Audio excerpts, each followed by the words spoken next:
Gagawa ko ng slime na base sa mga prutas sa Grow a Garden. Tara, gawin na natin. Game! Ayan, at ang una natin gagawin ay yung Grow a Garden slime na mango flavor. Ito yung slime na pwedeng kainin. Ito yung way ng paggagawa ng mochi. Tara at simulan na natin. Kailangan natin ng glutinous powder at ilalagay natin dito sa lagayan.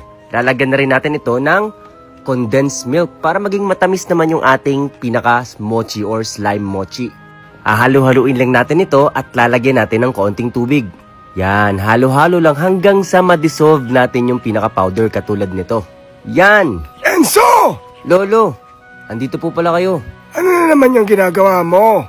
Gumagawa po ako dito ng Grow a Garden slime na mango flavor. So ibig sabihin pwedeng kainin yan? Opo Lolo, pwede po itong kainin. Ngayon naman po Lolo ay nilalagay ko na po ito sa microwave oven para maluto na po ang ating gagawing slime. Mga 2 minutes lang po yung kailangan natin dito.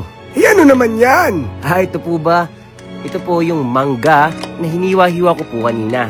Ngayon naman po ay dinudurog ko na dahil ito po ay ilalagay natin sa loob ng ating pinaka-slime or yung mochi slime. Ito na po ata yung ginagawa natin. Tingnan po natin, Lolo.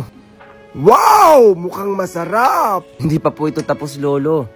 Kailangan pa po natin itong halu-haluin, masamasahin katulad nung paggagawa po ng slime para po maging stretchable, glossy, at syempre masarap. Dahil nakakain po itong ginagawa po natin. Tingnan nyo po, umuusok-usok pa, sobrang init. At syempre, susunod po, Lolo, ay maglalagay po tayo dito ng pinaka-powder dito sa lugar kung saan natin po siya mamasahin. Hinugasan mo ba yan? Abay, syempre po, Lolo, dahil kakainin po natin ito. Pagkatapos po, ay ilalagay na po natin dito yung pinaka-mochi natin o yung slime na ginawa natin, Lolo. Kailangan po natin itong masamasahin, stretch para maging maganda po yung texture niya. At masarap po kapag kakainin. Yan. At wag po kayo mag-alala, Lolo, dahil naghugas po ako ng kamay. Malinis po ang aking kamay. Mabuti naman. Opo, dahil pag gumahawak po tayo ng pagkain, Lolo, kailangan malinis po.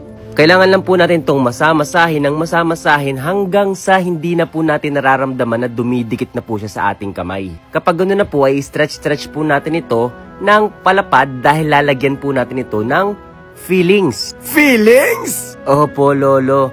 Palaman. Ito po yung pinakapalaman po natin, Lolo, yung mangga na hiniwa-hiwa ko po at dinurog-durog ko kanina. Kapag nailagay na po natin yung mangga sa pinakaloob ng mochi natin or nung slime, ay isasara po natin ito para po pag kinagat po natin mamaya ay meron pong lalabas na mangga. Sa tingin ko po, Lolo, ay pwede na po natin itong isara at ilipat sa lagayan.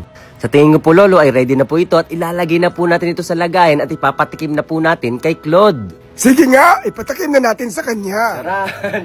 Ito na ating mochi mango slime ng Grow a Garden. Tikman mo na. Ikaw, tikman mo muna. Alam mo naman, pinaprank ka. Sarap! Gawa na rin kayo. Ano, masarap ba?